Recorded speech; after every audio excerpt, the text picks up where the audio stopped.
Ever had a secret you thought was perfectly safe? Like Fort Knox-Lavelle secure? Well, imagine that secret is your relationship with a coworker, and your office is about to turn into a fishbowl. That's where our story begins. A tale of clandestine meetings, whispered sweet nothings by the water cooler, and the ever-present fear of being caught. Let's call our couple Alex and Ben. For months, they've been the masters of disguise. He's just the guy from IT who fixes her computer a little too often, and she's just the marketing guru who happens to need a lot of tech support. Their romance has been a beautiful, well-kept secret, thriving in the shadows of spreadsheets and deadlines.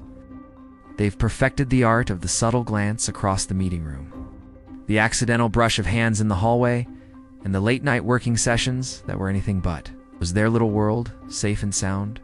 Or so they thought. Everything changed on a Monday morning. You know, the type of Monday that feels like a personal attack? This was it. An email landed in everyone's inbox with a subject line that sent a chill down Alex's spine. Exciting news. Office restructuring and team integration initiative. Sounds corporate and boring, right? Wrong. This was a declaration of war on their privacy. The email detailed a new open-plan office layout. Walls were coming down. Cubicles were being replaced with shared collaboration pods. And the worst part, a new hot desking policy. No more assigned seats. Anyone could sit anywhere, anytime. For most people, this was a minor inconvenience. For Alex and Ben, it was a catastrophe. Their carefully constructed world of secret signals and stolen moments was about to be bulldozed. Literally. Ben, ever the optimist, tried to downplay it. It'll be fine, he messaged Alex from under his desk. We'll just be more careful. But Alex knew better. She could already picture it. Their boss Brenda, a woman with the observational skills of a hawk, now having a panoramic view of the entire office.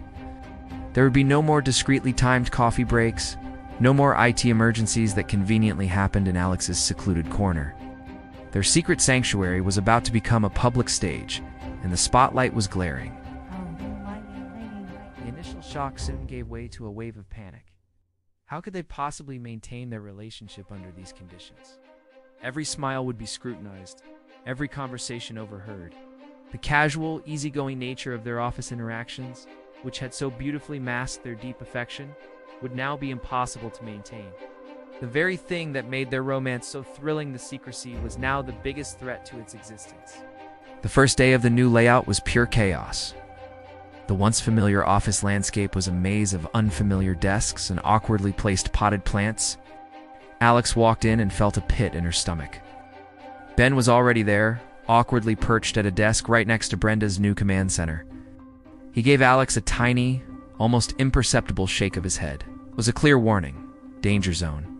Alex, trying to act casual, grabbed the first available spot she could find, which unfortunately was sandwiched between Bob from accounting, a notorious gossip, and Sarah from HR, whose job it was to literally monitor employee conduct. It was a nightmare.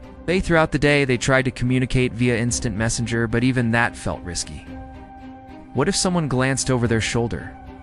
What if IT was monitoring chats? The paranoia was real, and it was exhausting.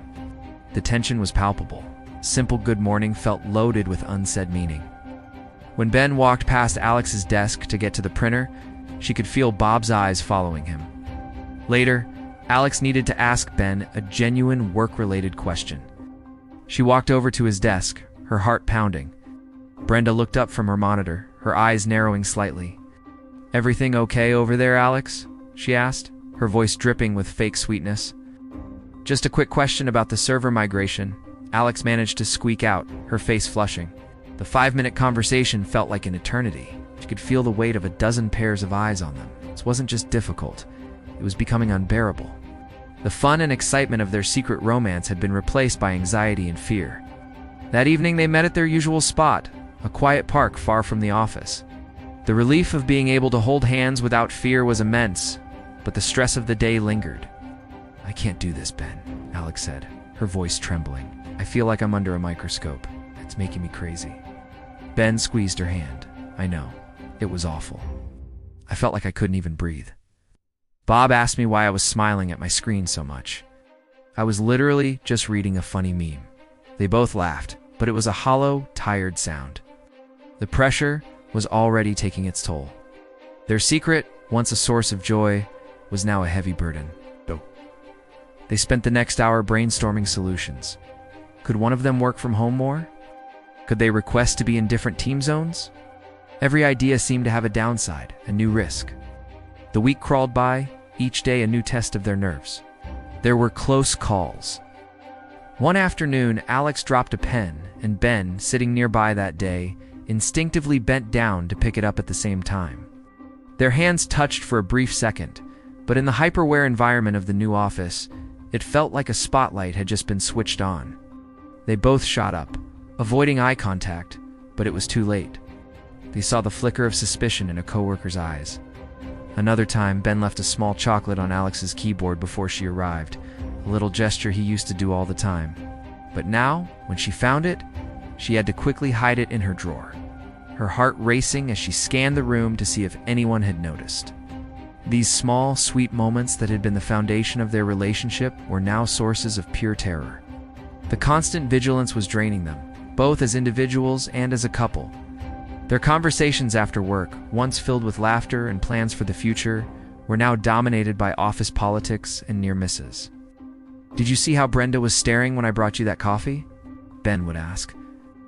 "I think Sarah from HR knows something," Alex would whisper. The joy was being systematically sucked out of their relationship, or becoming defined not by their love for each other, but by the secret they were so desperately trying to keep. It was a classic case of the cover-up becoming more stressful than the crime. And in this case, the crime was simply being in love. One evening, things came to a head. After another brutally stressful day, Alex and Ben had a real, honest-to-goodness fight. It wasn't about anything big. It was about Ben being too friendly with a new intern near her desk, and Alex being too distant all day.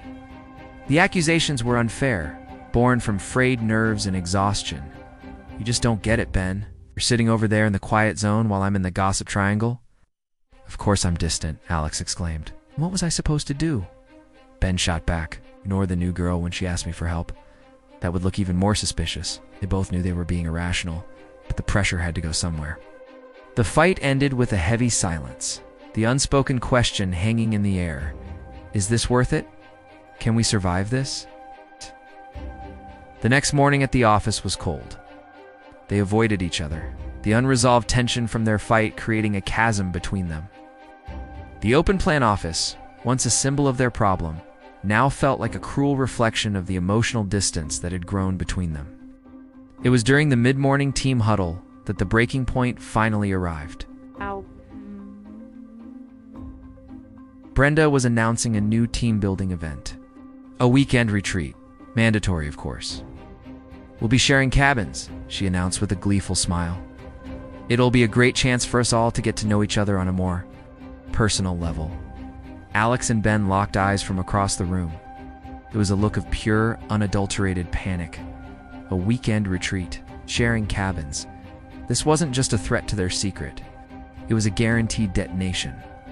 There was no way they could survive a whole weekend of forced fun and communal living without their secret blowing up in spectacular fashion. The office restructuring was just the beginning. The real chaos was about to be unleashed.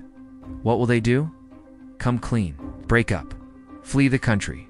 The story is far from over.